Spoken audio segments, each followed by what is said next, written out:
the Great Siege of Rochester Castle.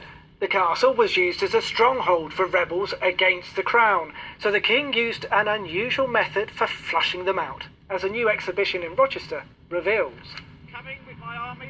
At the scene of this country's bloodiest siege, 800 years ago, when King John attacked the rebel stronghold at Rochester Castle, burning the bridge to the castle with the barons stuck inside. They had no food and no provisions. Rochester was so important because it was the bridge which they'd burnt down that led to London, where the king's support was momentarily, only for a few weeks. And that led directly to the burghers of London deciding that they were going to go with the barons 6 weeks later after that siege.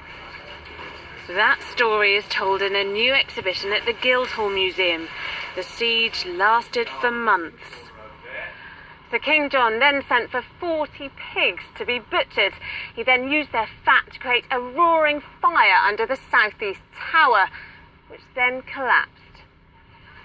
And the fall of the castle is now part of a bus tour, with commentary recorded by a former EastEnders actor.